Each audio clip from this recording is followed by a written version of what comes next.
Welcome, everyone, to a new policy for Israel-Palestine. I'm Claire Schaefer-Duffy, Program Director at the Center for Nonviolent Solutions. We are a small nonprofit with the ambitious mission of building a culture of peace in Worcester, Massachusetts, and beyond.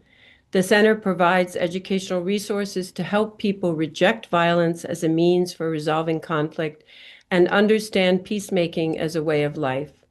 Some of our current initiatives include the Hiroshima Commemoration Project, focused on supporting nuclear disarmament work locally and nationally, a walking tour of the city's nonviolent histories, a peace choir, and an upcoming art exhibit. Additionally, we host educational events such as tonight's webinar with Josh Paul. Please check out our January calendar on the center's website to learn more of the many events that are happening this month alone.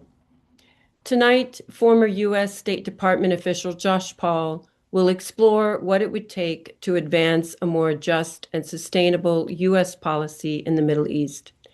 He will offer an overview of the current situation in Gaza, the West Bank, and wider region, placing developments on the ground within the broader context of U.S. policy toward Israel-Palestine. He will touch on legal questions raised by these policies and, most importantly, examine their humanitarian and political consequences.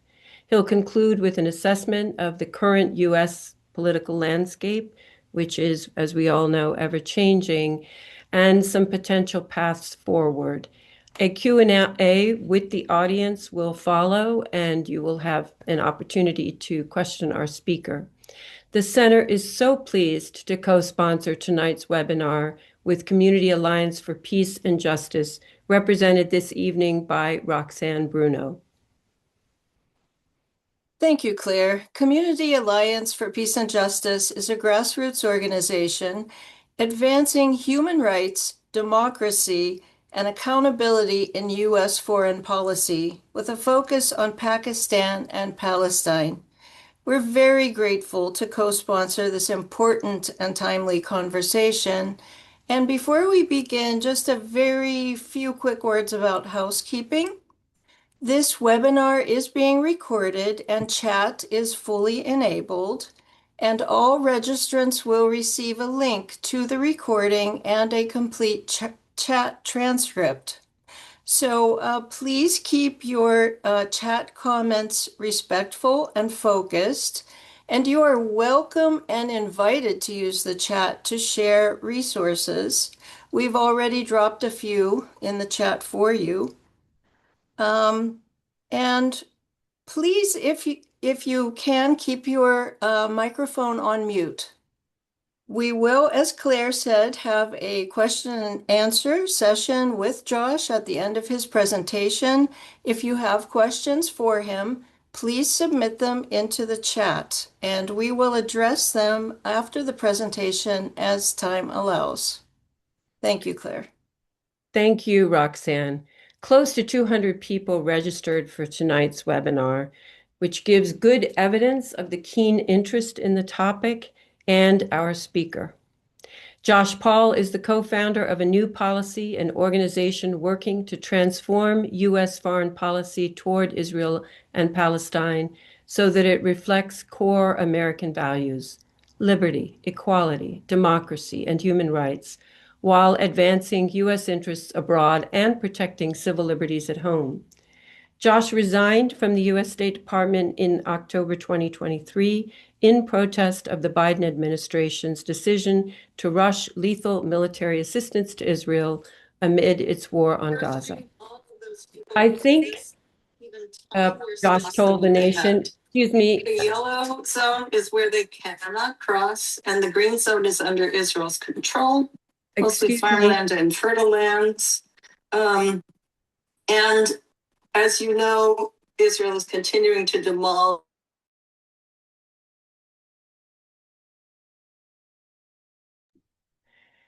I think that was an unintended interruption. I'm just going to finish giving you the amazing profile of Mr. Paul, and the map showing the yellow line will come up later in his presentation. So thank you, Roxanne, for muting us.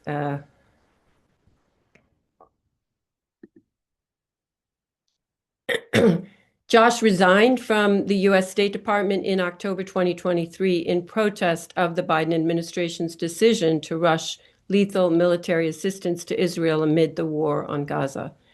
I think it is more apparent now how arms that we are providing to Israel, particularly the precision-guided munitions for the conflict in Gaza, will be used. Mr. Paul told The Nation magazine shortly after his resignation, quote, "In fact, it's a certainty they will be used for human rights violations and result in massive casualties." And we have seen how true those words proved. Prior to his resignation, Josh spent more than 11 years as director in the Bureau of Political Military Affairs, which oversees U.S. defense diplomacy, security assistance, and arms transfers. His career also includes work on security sector reform in Iraq and the West Bank, as well as roles within the Office of the Secretary of Defense, U.S. Army staff, and as a military legislative assistant for a member of the U.S. House Armed Services Committee. Josh is a recipient of the 2023 Callaway Award for Civic Courage and the 2024 Med Global Award for Courage. We had originally invited Mr. Paul to come and speak on December 10th, International Human Rights Day, because human rights, respect for human rights, is foundational to a culture of peace. Gaza is a crucible where that foundation has been rocked to its core, and that is why we wanted Mr. Paul in December. His very, very busy schedule precluded that, and we are so grateful that he can be with us tonight. So without any more ado, I turn the mic and the spotlight to Mr. Paul. I hope I can do that. Do we see where he is on the screen? We have so many folks here, I can't find our speaker. And I think his connection may have dropped, so I will try to phone him to rejoin. Okay, I'm sorry about that, everybody. I think that interruption of the video was connected to Mr. Paul trying to show something. So please bear with us.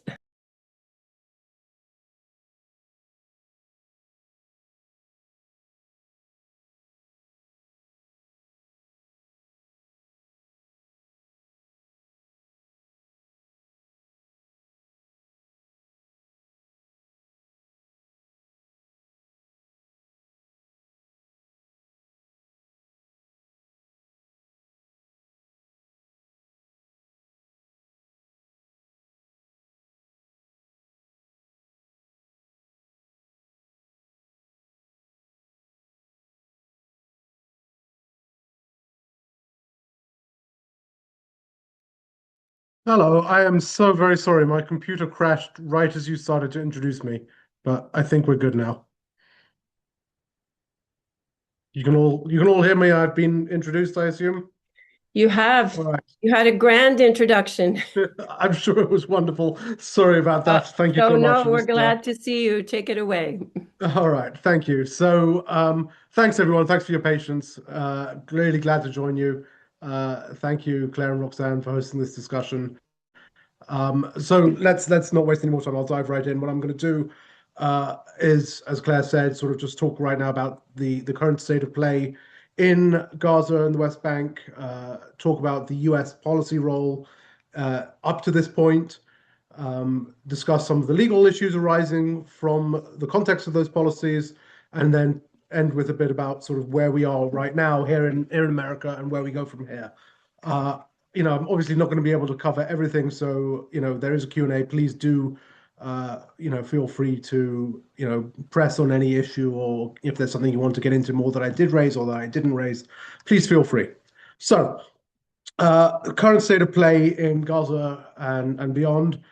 So I think first of all, let's back up a little bit and just look at the last couple of years, in which we have seen an incredible amount of harm and suffering carried out upon the people of Gaza.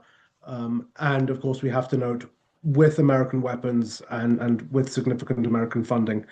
That harm, I think it's worth detailing, has resulted in at least 70,000 and likely double that Palestinians in Gaza killed, the majority of whom are civilians, the vast majority of whom, the majority of whom are women and children.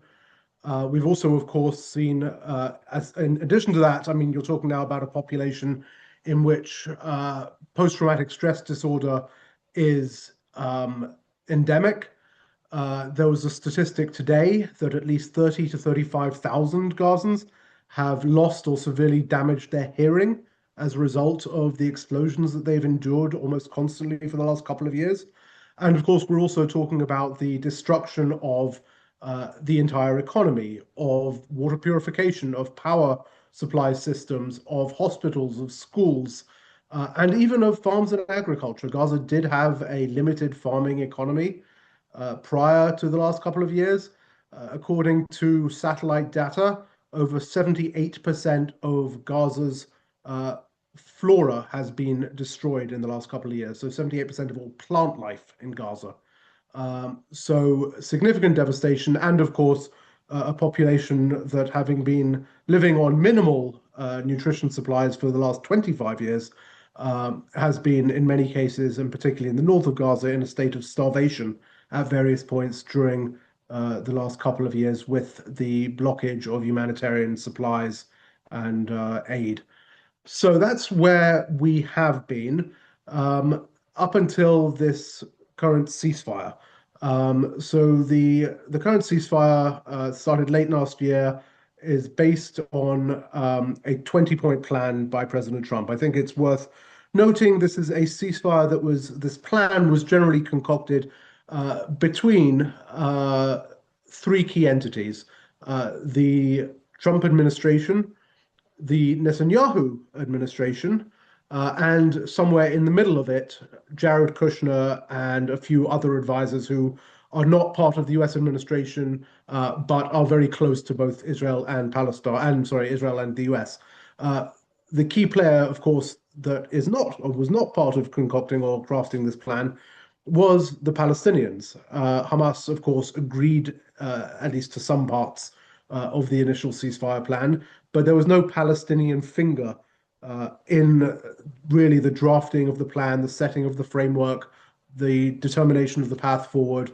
And if you look at the plan, and I'll run through a few points on it briefly, that remains, I think, one of the most critical gaps. One of the things the plan does, for example, is takes ownership of Gaza under a quote unquote board of peace that President Trump is leading. Actually, an executive director of that board was named last week. It's a former senior Bulgarian diplomat. No other members have been named so far. But this is not Palestinian self-determination. This is not Palestinian leadership. This is at best internationalization, but really it's not. It remains very much an Israeli approach, and we'll dig into that. I'll also note, of course, that the plan, did include and has carried through on an exchange of hostages, both Israeli hostages held by Hamas as well as the bodies of deceased hostages, and Palestinian hostages held by Israel, over 1,700 people, and a cessation of hostilities. So that was also part of the plan. We'll talk about that.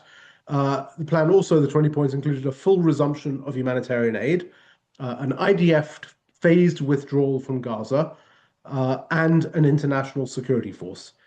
So, Roxanne, if you wouldn't mind pulling up that map that I had shared with you earlier. So where are we on all of those? So the exchange of hostages, I don't know, can you all see that? Is the map up? Oh yeah, okay, I'm sure it's coming. So the exchange of hostages is that part of it as such is basically a done deal. Cessation of hostilities, right? So it's called a ceasefire, and yet in the time since it was agreed to and implemented, there have been, by the latest counts, at least 400 Palestinians killed in Gaza, and over 2,500 homes destroyed across the Strip. 2,500 homes, and that's since the ceasefire was implemented. So I think when we talk about cessation of hostilities, that's certainly a step back from where things had been for the last couple of years, but it does not look like a real cessation of hostilities. Of course, another important part of the plan is an Israeli withdrawal from Gaza.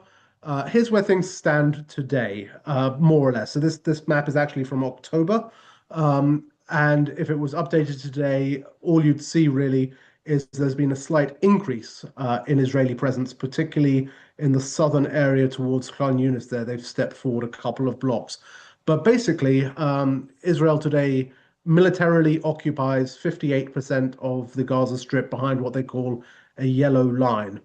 Now, there's some terminology here that they're using that I think, certainly for me, looking back to the time when America was an occupying power in Iraq, strikes a chord, right? So everything you see highlighted here in yellow, Israel is calling the green zone.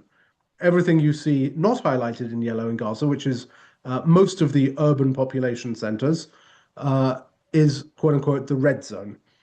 The green zone, or the yellow part on this map, also, for what it's worth, contains most of, if not all of, Gaza's arable land. So anything that could be farmland pretty much is in that Israeli occupied area right now.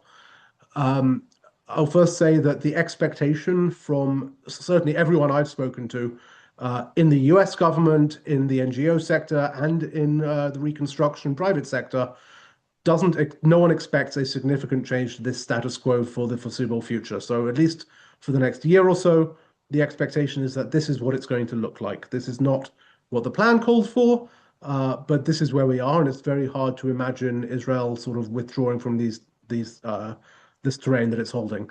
On the humanitarian front, so the plan called for a complete, full resumption of humanitarian assistance.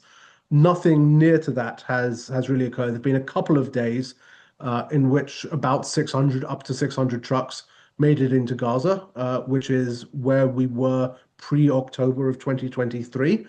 That was at that point just about borderline sufficient to sustain a population that also had its own indigenous farming, fishery, all that sort of thing. This is now a population that doesn't have either of those, and we're still talking about most days well below that number of trucks. In addition to that, when we're talking about the reconstruction and the provision of sort of humanitarian hubs, right now Israel is only permitting a discussion of that within its IDF-controlled green zone. And so, for example, there are plans to build 6 quote-unquote humanitarian villages for Palestinians in the green zone where the Palestinians are not. And another concern here, of course, that I've heard from folks in the reconstruction sector is that they're going to end up building villages that Israel is just going to say, well, no one's here, so we'll take them. So pretty grim on that front as well.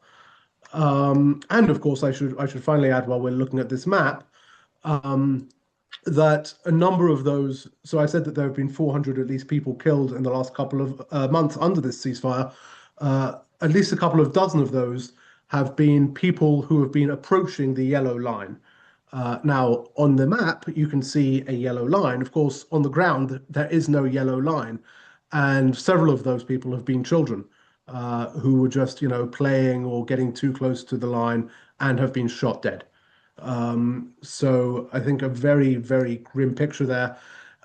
In addition to which, for those of you who are watching the news, watching the weather, right now, Gaza and, of course, broader Israel, Palestine are actually experiencing one of the worst winter storms they've had in many years. So there is flooding in Gaza. There are, just horrific conditions, very cold by local standards. And there are reports of children dying of exposure in those conditions. At the same time, you'll recall that the other part of this plan on the internationalization aspect was, first of all, for there to be an international security force. And so the Trump administration, I think, maybe expected a number of countries to step up and say, we will send troops in. But that hasn't happened. It may yet happen, but if it is, it's certainly several months behind schedule. Uh, Part of the reason for that is that there has not been agreement from Israel on the terms of reference for the international security force, on which countries it is willing to admit. It has also been the case that it is not clear what the mission of that international security force would be. Is it simply to essentially provide policing and deconfliction, or is it to essentially replace the IDF in fighting Hamas? If it's the latter, that's not something that almost any country wants to be a part of because they don't want to get drawn into that conflict. It comes with, particularly if you're talking about the Arab world and the broader Muslim world, significant domestic consequences if you're in that situation. And so, as of now, there is no sign of that international security force. I think probably for some similar reasons, there's also no sign of that real sign of that board of peace. That could be coming on Friday, or no, last week anyway. The White House said that they would be rolling out the membership of that board of peace yesterday, Monday. That obviously has not happened, and I think similarly, while there are a few out there who I think are probably willing to put their name on it, Tony Blair being the most obvious, who the Arab world has rejected. For most, politicians of standing around the world, they have no desire to be attached to, their what they, I think, probably quite rightly, believe is going to be a very deeply failed and flawed project. So that's where we are on Gaza. You can pull down the map, and thank you for pulling that up. So I think that's the status quo we're looking at, and it's very hard to see how we move beyond that status quo, given where things stand, given that Israel is unwilling to hand over or give the Palestinian Authority any sort of role.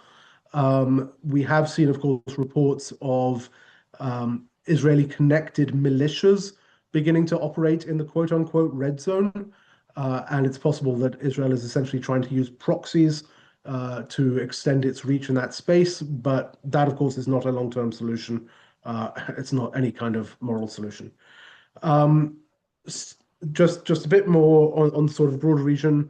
So in the West Bank, of course, we continue to see an increase in settlement activity. Israel just authorized something called the E1 settlement that essentially bisects the West Bank. So I don't have a map, but if you imagine Jerusalem in the middle, Ramallah and Nablus are the two major towns north of Jerusalem, south of Jerusalem, Hebron. E1 essentially is a line out from Jerusalem that cuts that in half, and essentially, just breaks apart the West Bank entirely. Of course, matched with an increase in settler violence, and we've seen, increasing numbers of Palestinians killed, increasing numbers of Palestinian farms and villages burned. So pretty grim in that respect. And I think I'll leave the broader regional picture for the Q&A. On the US policy side, so up to this point, certainly for the last 20 years, I would say, and arguably 30 years, the US policy essentially has been one of unconditional military support and unconditional support for Israel. That's one that I am certainly very familiar with from my own work in the State Department on security assistance and arms transfers. Again, we can get into this more in the Q&A, but it was certainly my experience there that what we face when we discuss US policy towards Israel is fundamentally different from policy discussion towards any other country in the world, in that ultimately it is deeply, deeply politicized. It is a political problem that we face, not a policy problem. And what I mean by that is, to give you an example, I served under the in last my job at the State Department, I served under the Obama, Trump, and Biden administrations. And when you do that, you cycle through a number of senior political appointees, assistant secretaries, and that sort of thing. And with each of them, I would go in and I would have a very similar conversation that went along the lines of, hey, Assistant Secretary, welcome to the Political Military Affairs Department. I have some concerns about our arms transfers to Saudi Arabia. Can we discuss that? Yeah, absolutely. Let's talk about it. Let's see what we can do to mitigate those concerns. I have some concerns about our arms transfers to the Philippines, and the police over there and their use of force against journalists. Yeah, of course we can talk about that. That's very important. Okay, great. I have some concerns about Israel and our arms transfers to the IDF. No, I'm sorry, I'm not going to touch that one. It's just not worth getting into. And that's pretty much the approach that in my experience, both elected officials and senior government officials have taken when it comes to discussing policy on Israel. And what that's resulted in is essentially a race to the bottom because you've taken away the counterweight. The incentive structures essentially mean, particularly in the political arena, that the rewards go to whoever can be the most forward-leaning. After October 7th, 2023, the Biden administration came to the State Department, came to my office and said, we're going to put together a bill to provide Israel with more assistance. We'll give it, X billion dollars. What can we do statutorily to help Israel? And the initial response was nothing. They have every single tool they could possibly need. We have every single tool we could possibly need. They don't need any legal changes. And the response that came back from the White House was, well, invent something, because we have to show that we are doing everything we possibly can.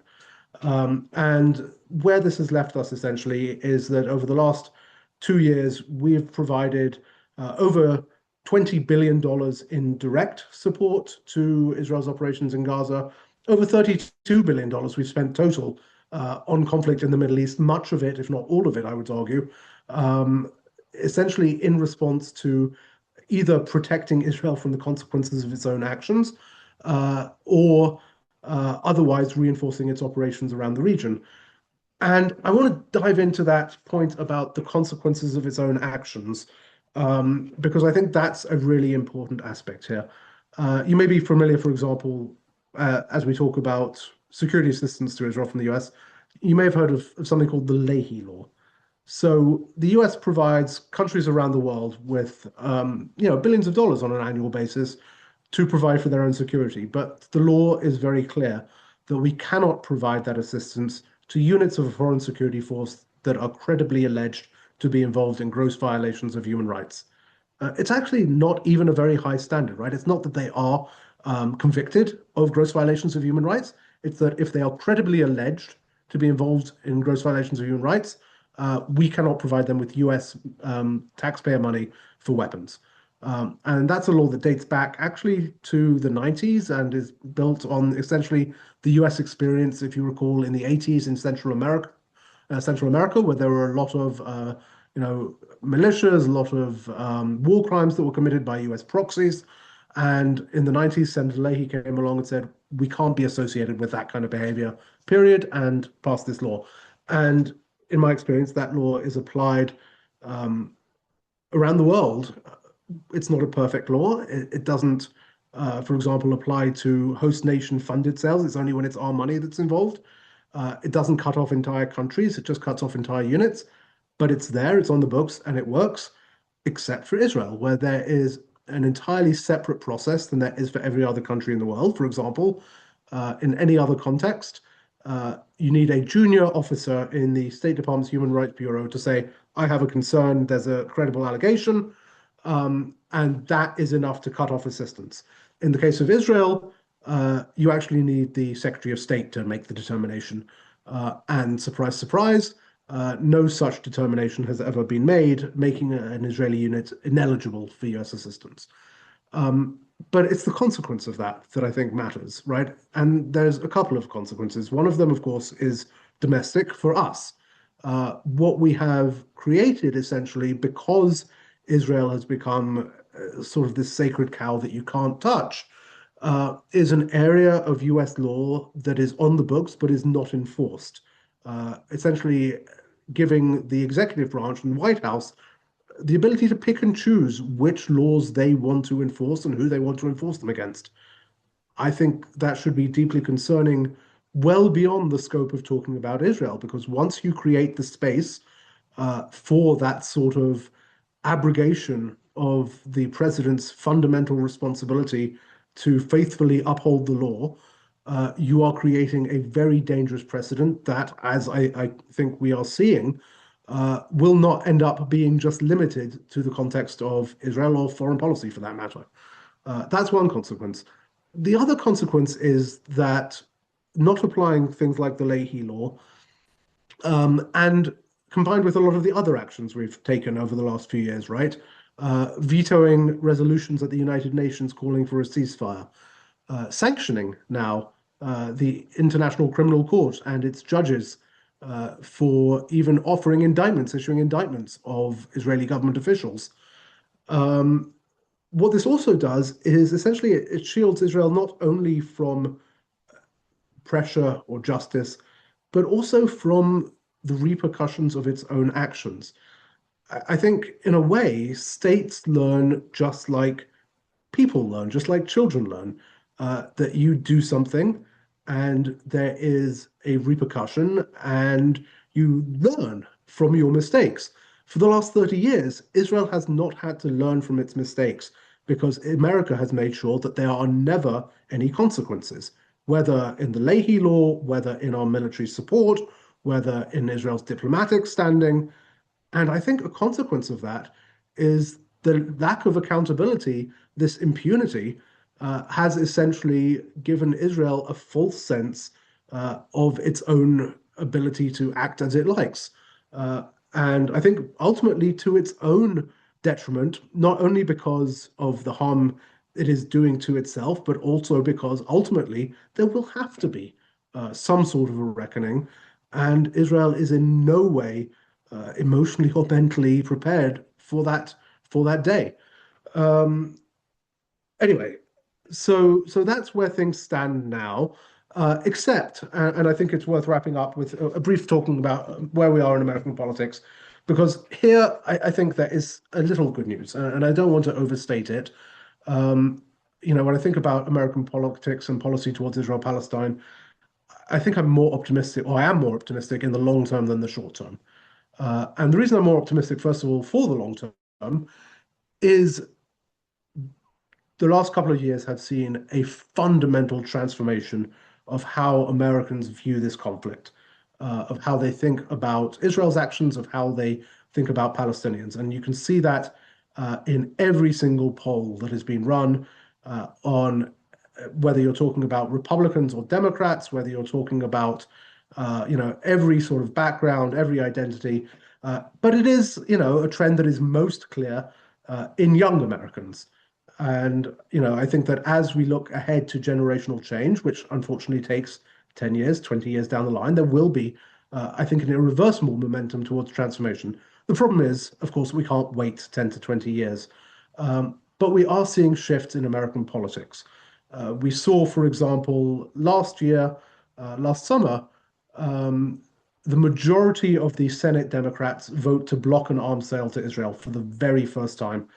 Um, Now, that's still about a quarter of the entire United States Senate, right? So no Republicans voted for that.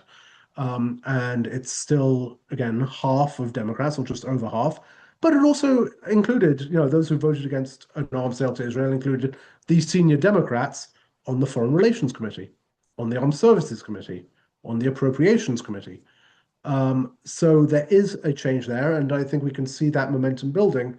And the upcoming midterms will be a very important testing ground, I think, for whether this issue has the staying power that I believe it does within the Democratic caucus, within the Democratic base, and whether that is going to translate into change in the Democratic Party position and establishment. And, my theory of the Democratic Party, as was said by Will Rogers, it's not it's I'm not a member of any organized party. I'm a Democrat, right? Is what he said, right? And my sense is that the Democratic Party will incrementally shift over time and get there. But who knows how long it will take and how many steps back and fumbles there will be along the way. On the other hand, you have a Republican Party right now that certainly institutionally is four square behind Israel. APAC, and this could turn out to be one of the big political miscalculations of history, but APAC, rightly or wrongly, in its own judgment, decided to make Israel a partisan issue in some ways during the Obama administration.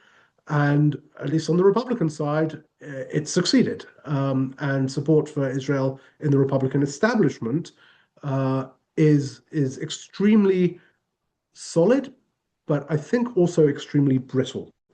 And that is for two reasons. First of all, we can see the Republican base has shifted. It's a different conversation than it is on the Democratic side. On the Democratic side, the conversation is about Palestinian humanity, suffering in Gaza, the rules-based international order.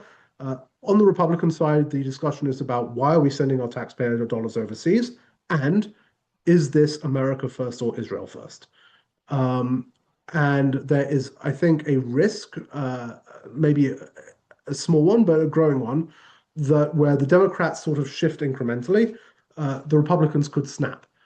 And we've seen what may be one example of that, but again, I don't want to overstate it. Just in the last few days, on Friday, Senator Lindsey Graham, one of the most staunch supporters of Israel, but also one of the, I think, most effective judges of putting his finger in the wind and seeing which way the wind is blowing, announced that he would be looking to significantly expedite the end of US security assistance, that is, money to the IDF. Now, that's going to, even in the best of circumstances, be a multi-year process. You don't go from the $3.3 billion a year we provide in a quote unquote normal year to nothing overnight. But it is quite possible that by the time the next president of the United States takes office, that could be the last year of US security assistance funding to Israel. Now, that's not to say that Graham and others don't have other tricks up their sleeve, and I'm sure that that will come with trade-offs, perhaps a US military presence or some kind of security guarantees. Who's to say? But it is an announcement that no Democrat up to this point in the Senate had even thought about making in terms of what they would like the policy to be. And again, I think that just demonstrates the potential for the Republican side to make some breaks with policy that the Democrats will be fumbling to make for several years to come. Anyway, that is, I think I'll leave it there, and I know that there's a lot to discuss. I think I'll just, finally, I guess the point I'd like to emphasize is as we think about law enforcement, international law, US policy, all of that, I think ultimately we have to recognize that what we are talking about is not a policy question. It's not a legal question. I'm sorry to say it's not even a moral question. It's ultimately a political question. And if we are going to shift the way that the US addresses this challenge, addresses enforcement of the law towards Israel or towards any other country or even domestically, all of these are ultimately political questions that require political solutions.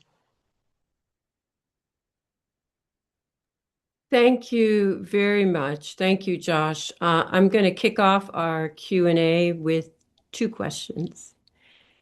How much is economics influencing U.S.-Israeli relations? The contracting of U.S. weaponry to Israel is complex. Can you walk us through how that works? And is that a lever influencing continuation of military aid because it's profitable to the defense contractors who are providing that military aid? That's the Yeah, first question, and then I have another completely different one that I'll ask you. sure. So first of all, big picture, if you look at US bilateral trade with Israel, it's actually not that large. It's dwarfed by US bilateral trade with Spain or with Ireland. And in fact, we run a trade deficit with Israel, which is why they found themselves under President Trump's first round of tariffs before those were withdrawn from most countries.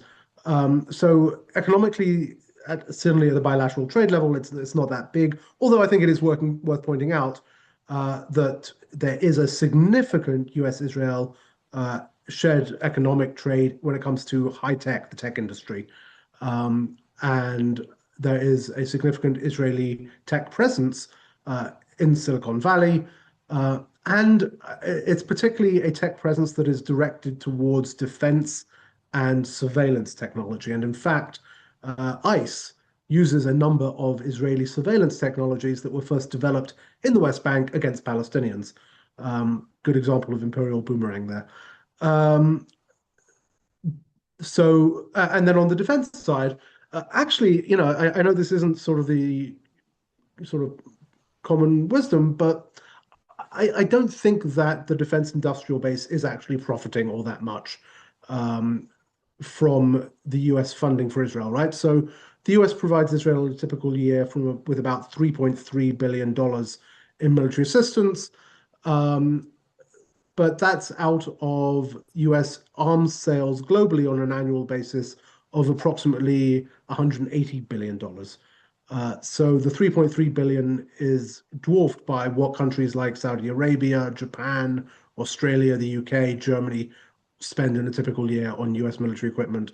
And of that money that we give Israel, we also have to remember that a percentage of it is actually allowed to be spent by Israel in Israel on its own defense industry, to the extent that Israel is now a top 10 global defense exporter, weapons exporter, actually competing with the US in a number of markets, which I can tell you, having spoken specifically with some of the US major defense companies about this, is not something that they're particularly happy about, and they'd be happy to see that funding go away. So that's the, I guess, yeah. Second question, and I want to welcome Medea Benjamin with Code Pink, who just joined us and has really been working so hard on challenging the war machine in its multiple expressions. My question is that, international law, even with the Israel exception, which was it pre-existed the Trump administration, minimally in the Israeli-Palestinian conflict, provided some framework of analysis for um, interpreting the conflict from the perspective of the rights of Palestinians. If you look at the Goldberg report after the attack on Gaza, then and all of the generated reports by the UN analyzing March of Return, for example, they documented, the excessive use of force by Israeli forces against the nonviolent marches that were going on. We now have an administration that has no interest in that. That's not a variable of influence. Everybody is describing Trump as transactional. He's completely interested in bilateral leverage, those arrangements. So, what is the international community that wants to uphold uh, international law on the global stage as a force for bringing about some justice saying right now? Are they, yeah, what's the state of play for folks in that field? Yeah. So first of all, just to bring it back to the US, I think it's important when we talk about international law to recommend that this isn't just some sort of ephemeral thing that, people always talk about international, well, it's a consensus-based system and, all that sort of thing. But I think it's important to note that international law is founded on international treaties against the genocide, against war crimes that are then the US is party to, and not all, but a number of those treaties on war crimes, on genocide, on the International Court of Justice, the so-called World Court under the UN Charter. And treaty law in the US is one of the highest forms of statute. It trumps most forms of statute. And so it is not just that we are ignoring some international law that who cares about. We're actually breaking our own law in that context as well, in many cases.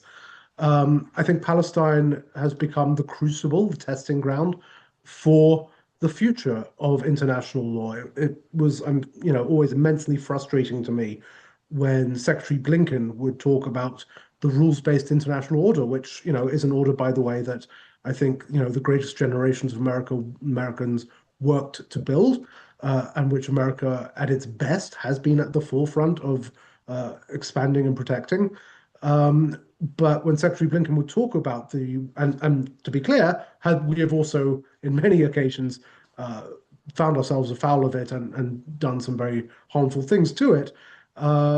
but Secretary Blinken would always talk about the rules-based international order and then refuse to apply those rules to the United States, to America or to Israel, uh, and create this hypocrisy, this exemption. I think, threatens to crumble the entire system because, first of all, again, it gives this sort of appearance of or reality of hypocrisy uh, to not just the United States, but to a lot of countries in the European Union, a lot of countries in the broader quote unquote Western world, who are talking about human rights, who are talking about international law, but are doing so with absolutely no credibility anymore because of our involvement, our complicity in Gaza. Um, and so, but on the flip side of that, I think again, the more optimistic in the long term piece, it's been incredibly inspiring to see countries, and South Africa at the top of that list, from the global south, quote unquote, uh, who did not construct the international rules based order, right? It was sort of presented to them, thrust upon them by the great powers after World War II and since, but seizing upon it and basing it based on their own experiences, their own suffering under that order, taking a hold of it and saying, we do believe in this, and we are going to press forward and press for accountability through this system. And I hope by God that they succeed, because if they don't succeed, we are all in peril without some sort of system for international law and justice. Mm. Yeah, it's very similar to American blacks with the civil rights struggle. They took literally the Constitution and the Bill of Rights.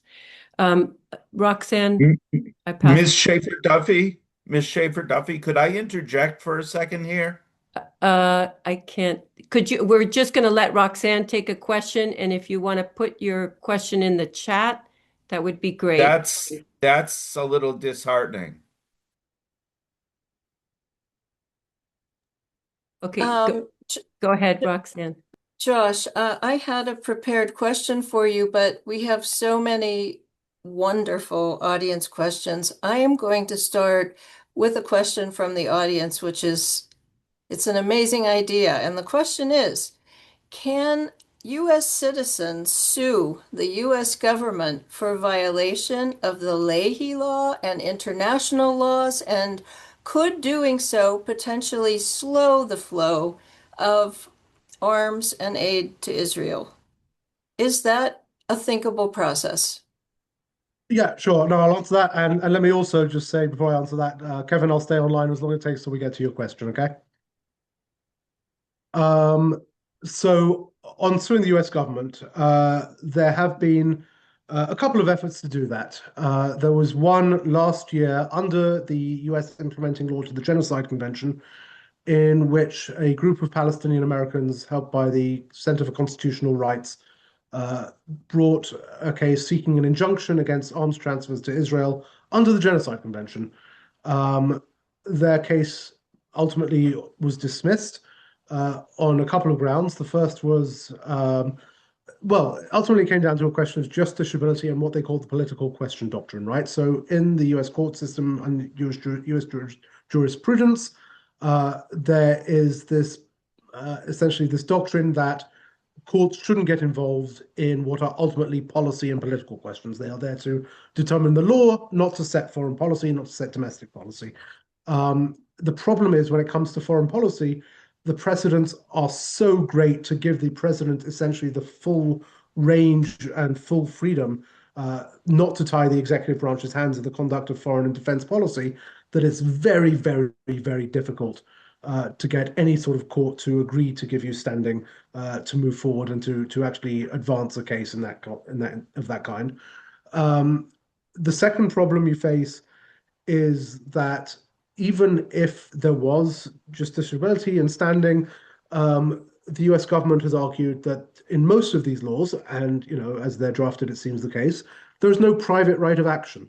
And the the government argued that in this case I'm just talking about, where essentially their argument was you, Palestinian American, have lost, 100 members of your family in Gaza. If I, the Department of Justice, want to prosecute someone at the State Department over that, I can do so, but you have no right to ask me to do so. So that's a big problem. There is a case right now that an organization called Dawn, Democracy for the Arab World Now, Dawn, is bringing forward under the Administrative Procedures Act, essentially to try and get around that question of, is this a political question, by saying, look, we don't care what the policy is, but under the law, you can't apply the law differently to different people under the Administrative Procedures Act. You can't apply the law in a way that is arbitrary and capricious, and that is what you are doing by having a different standard for Israel under Leahy than for everyone else. That court case has been moving through the courts. I think the next hearing is in late March. It's surprising it hasn't been dismissed yet, but it's still going at this point, so we'll see. But anyway, this is all to say that litigation ultimately doesn't offer that many avenues, I'm sorry to say. That is This really, is a political problem, not a legal problem. it's a very, very disappointing answer. It's a disappointing answer. And so I'm going to just ask a follow-up question, which is also from the audience, which is, given everything that you have shared with us, what advice do you have for us, the general population, on what we can do to make things change? So a couple of things, and I don't want anyone to leave here for a second like feeling powerless, because we're not. And I think there are, first of all, I'll steal that slogan from the environmental movement, right? Think global, act local. I think that continuing to mobilize our own communities is absolutely vital. Whether you are doing that, by raising your voice in protest is one thing, by reaching out to your member of Congress, by writing a letter to your local newspaper editor. These are important things. And, there's actually, I mean, many of you are sitting in Massachusetts. I know Claire is based in Worcester, where there was just a case in the last few weeks in which a group of protesters went to a defense company whose parts and components are used in bombs that have been dropped on Gaza, protested, were prosecuted for trespass, and the judge ruled that they were not responsible because they are pursuing essentially a lawful attempt or effort of free speech, and had valid concerns. But I think that particularly in these times, there are two things that are very important to do. First is, right now, so we've seen 2 years where campuses have been,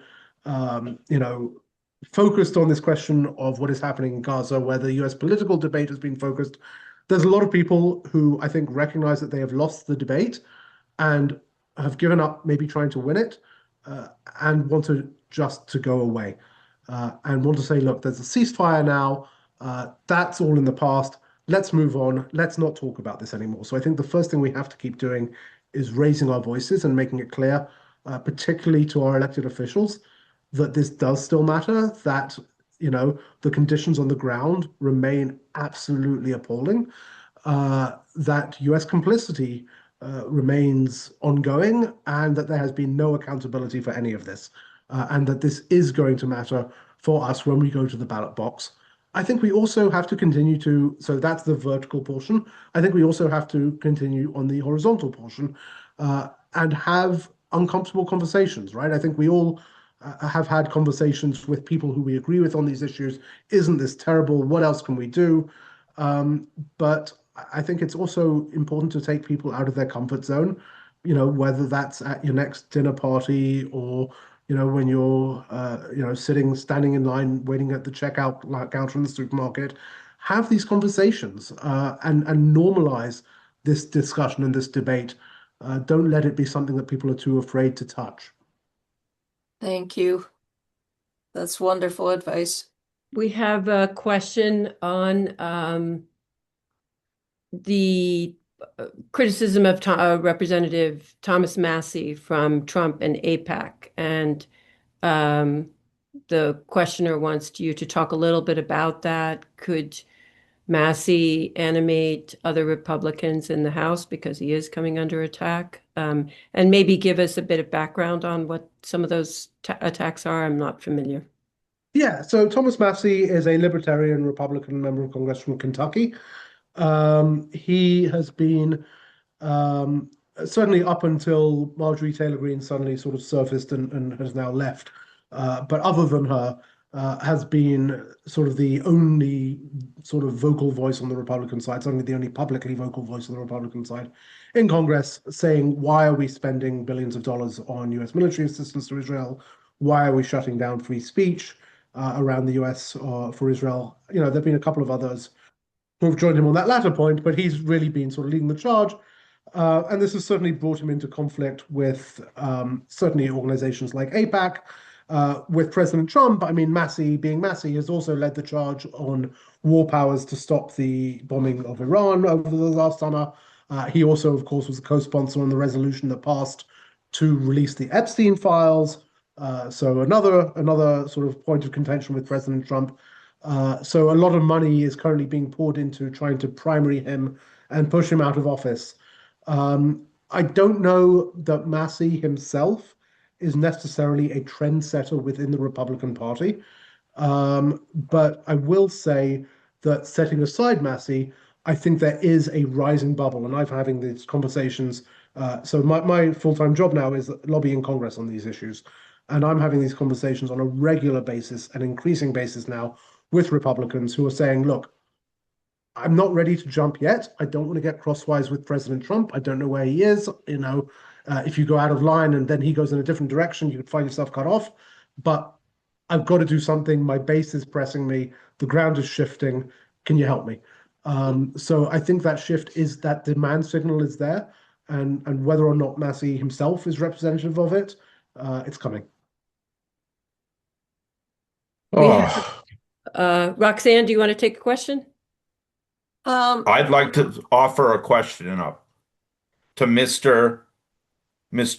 Josh Paul, whose expertise I require. That's great, Kevin. Can you let Roxanne ask her question? We're just trying to be mindful of those who have put their questions in first, and then we'll go to you. So Okay. Roxanne, pick one from the audience, and then we'll certainly go to you, Kevin. I Okay, think thanks. this is a point, I think this will be very quick. It's a point of clarification.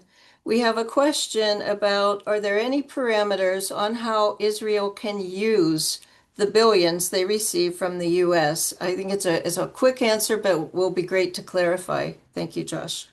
Yeah, sure. So, I mean, under US law, there's something called the Arms Export Control Act in the first case, which specifies that we can only provide weapons to a country for them to be used for a number of purposes, which include uh, legitimate self-defense, participation in UN coalition operations, and countering weapons of mass destruction. And I think you can certainly make an argument that, you know, what Israel's been doing in Gaza for the last couple of years doesn't fit any of those categories. And certainly, I would argue that the way it has conducted itself in terms of violations of the basic, proportionality and discrimination in the use of weapons that are part of the fundamental laws of war and the Geneva Conventions, should invalidate that. There is no system in US process or law for monitoring how countries that we give our weapons to use them. There is something called end-use monitoring that makes sure that they're not retransferred, re-engineered, that essentially it's technology security. But there's a gaping hole, frankly, in US law. And there is a bill now in Congress to fix that. The Silver Shield bill, introduced by Representative Sarah Jacobs of California, if you go look that up, would create the process to do that real end-use monitoring that doesn't currently exist. So yes, in theory, countries are bound to use US weapons in a way that accords with international law, with their own commitments, with our commitments. The problem is again that ultimately, if you want to see any sort of consequence, it either has to be an administration that is willing to take action, a Congress that is capable of taking action, or a political demand signal that drives either of those. Thank you. Kevin, let's take your question. Yes, I would like to just make a quick allusion to the poet William Butler Yeats, who said, "We must cast a sober eye on life."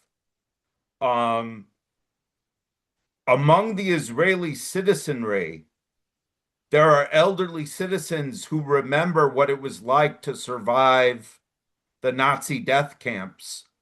And I have been struck by the similarities between the images of what's happening in Gaza now and the historical footage of the survivors of the Nazi death camps. And I find it very saddening and tragic that we're referring to Mr. Netanyahu as Prime Minister Mr. Netanyahu. Should we not be looking at him with a soberer eye and saying this man is a war criminal? I mean, yes, right. And he has been indicted as a war criminal by the International Criminal Court. Of course, he's also been indicted by courts in Israel on charges of fraud and corruption. Um, so yes, and it's not just Netanyahu, right? He is, first of all, part of a government that includes a minister of finance who said, "Yes, I am a fascist. Call me a fascist." Right? You can look up that quote. That's Israel's Minister of Finance. He's also a part of a government where you have a Minister of Interior who is avowedly racist, who was actually convicted of terrorism charges earlier in his life as part of a member of an organization that the US designated a foreign terrorist organization.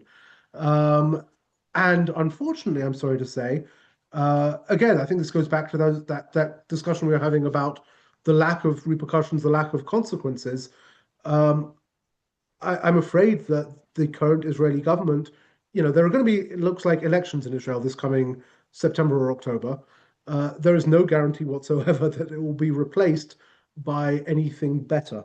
I think that there is a real struggle for the soul that has to happen within Israel Mhm. to face that fundamental question you asked of how could a country that was founded in the shadow of such immense suffering from the Holocaust now find itself carrying out such brutality in Gaza. Um, I just don't know if that soul searching is even close to beginning. Mr. Paul, is there any indication that the young Israelis are getting fed up with this? So I'm not an expert on, Israeli society or that sort of thing. Let me be clear that there have been, some very vocal protests within Israel, some very important organizations too, right? In terms of, or humanitarian organizations, in terms of human rights NGOs like B'Tselem, uh, Israeli Physicians for Humanity. Um, and there have been a number of young kids who have refused to go into the IDF and serve prison time because of it.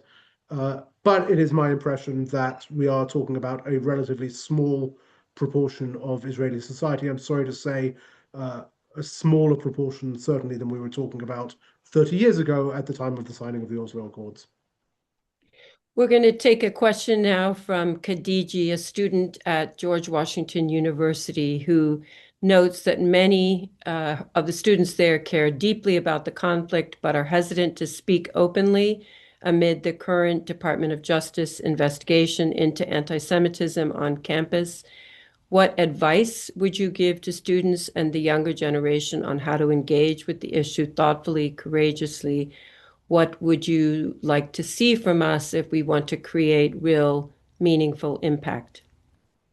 Yeah, I think the first thing is you have to, so in the context of my resignation from the US government, I had a lot of people within government come to me and say, should I resign? I'm thinking of resigning. And my first answer to them starts with my answer to you, which is, when you get on the airplane and they give you the safety demonstration and they say, you must make sure your own mask is securely on before you help those around you.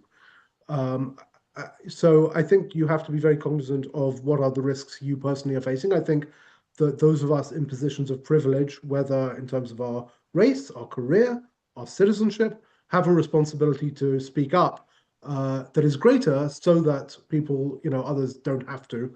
And so, for example, I don't know, Khadija, what your own context is, but I've said to foreign students who are in the US, this is not the time for you to stand up and shout. This is the time for you to sit down. This is the time for others to stand up and shout, because we've seen how the Trump administration is coming after foreign students.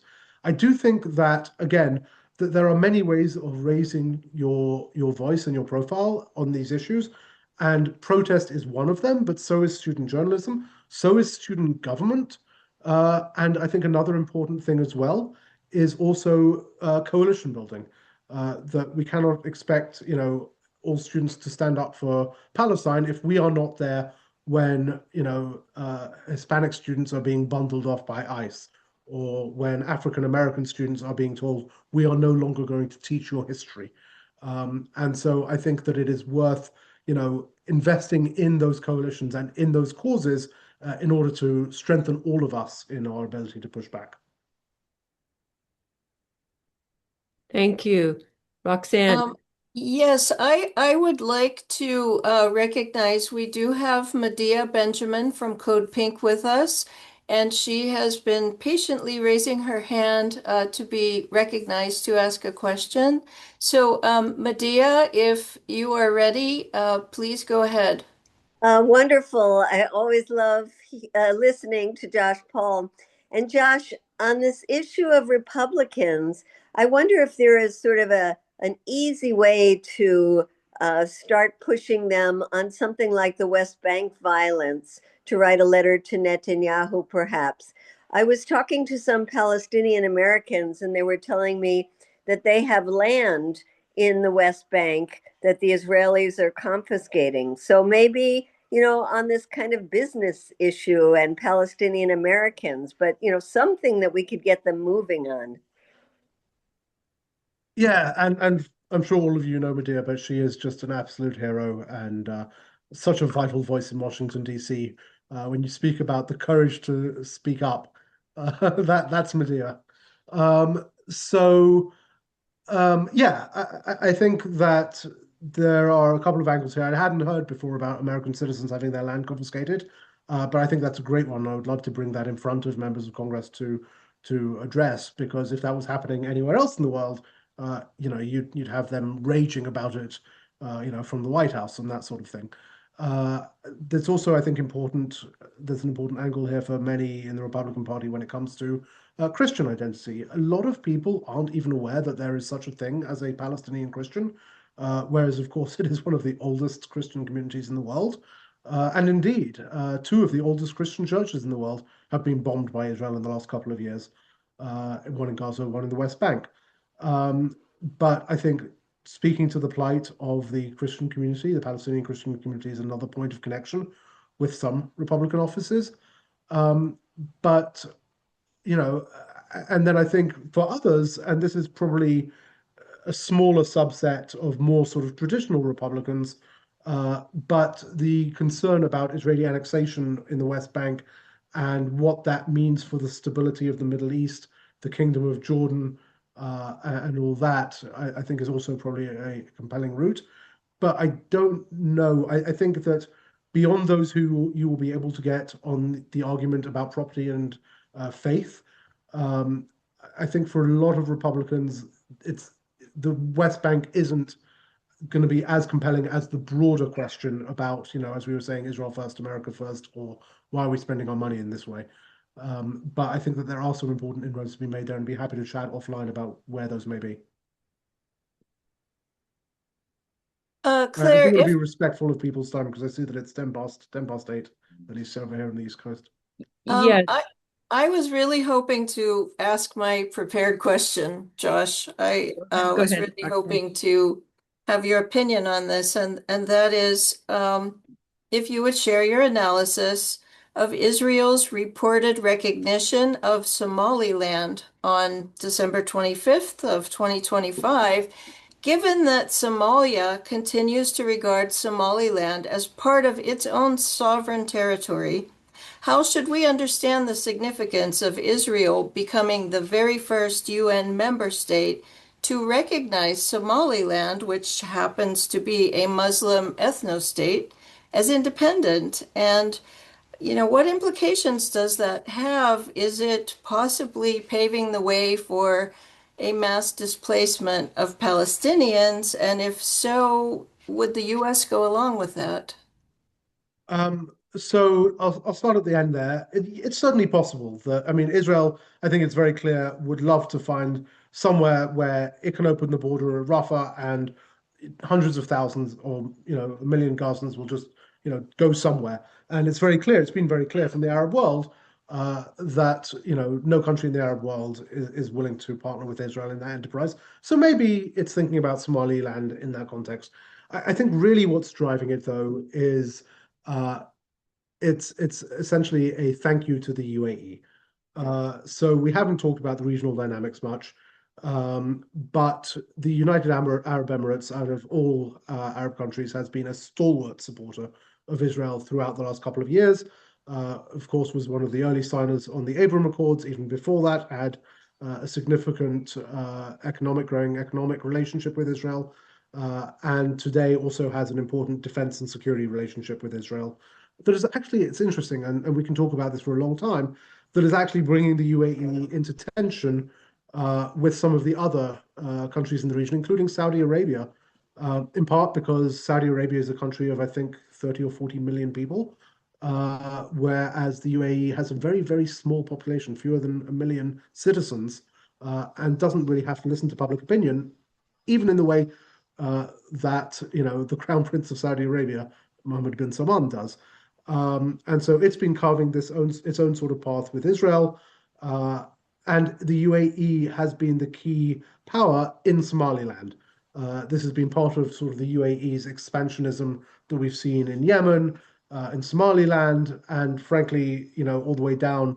You can see UAE projects all the way down the east coast of Africa, and increasingly beginning to sort of pop up in the Mediterranean as well. And so the UAE has invested a lot in Somaliland, and I think this was essentially a thank you, a tit for tat from the government of Israel that you've helped us, you've joined the Abraham Accords. The US has recognized, has been willing to change diplomatic relations with countries when they join the Abraham Accords. We recognize your effort in Somaliland. We're with you, UAE. So it is 8:13. Are you able to stay on, Josh, for a little bit longer? We have a few more questions with those who want to stay on. Yeah, can we take two more? I have a dog that is looking at me, asking basically why I'm not letting him out the door. Okay. But, We have one question from Maria, and then I would like to ask a question. But Maria, I just saw that you had your hand up. I don't see it. Hi, yeah, it's Marla actually. Thanks for taking my question. I feel like so frustrated because I feel like everything that we're doing is just not working because, it doesn't make a difference to shame these people because they have no shame. And it doesn't make a difference to point out the hypocrisies because they just don't care. And it doesn't make a difference to point out facts or truth because they just lie all the time. And even like most recently, there's some interview with a journalist from Britain who sat down with Netanyahu the other day, and everybody's passing it around like she did some big challenge to him. But meanwhile, every time he said that they burned our babies in ovens or they did whatever, just basic lies that have been debunked over and over, they didn't push back on that at all. They didn't say, no, that's not true. So they're just basically taking, the latest points that have been working and trying to debunk those, but still getting all their lies in there challenged. And so even that is not, the reporter doing anything. She's just part of their propaganda still. And so I feel like we had like such an opportunity because TikTok was uncontrolled and they didn't know it. And now that they've gotten control again, like we are going to lose our opportunity to really do something dramatic and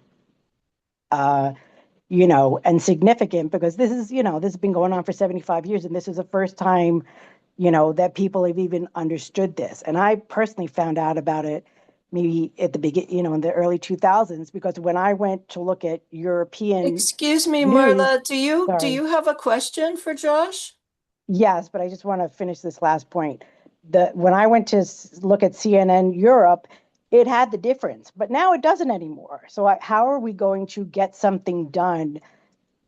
Everything that we're doing is just basically screaming at the wind. And I've been like looking for an organization, including this one, where I can actually do something concrete, not just keep talking to people who absolutely are never going to care. So this is, I'm just so kind of, I know people have been working on this for decades, but I just feel like we're going to lose an opportunity. Yeah. So for what it's worth, and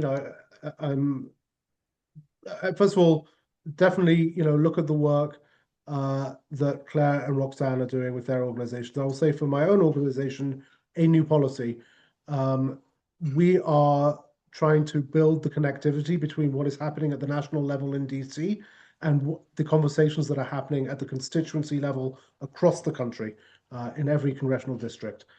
And the way to do that is to, essentially build out that network. And so what I would invite you to do is to go to our webpage, which has just been dropped in the chat there, anewpolicy.org. At the top, you'll see a link that says Take Action. One of those options is volunteer. And please do sign up for our volunteer network. We will be doing this year's volunteer kickoff within the next few weeks here. We have 2 volunteer tracks. One of them is political, looking at specific campaigns where we would like people to pitch in to support. I don't mean with money. I mean with knocking doors, doing phone calls, that sort of thing, getting active in politics.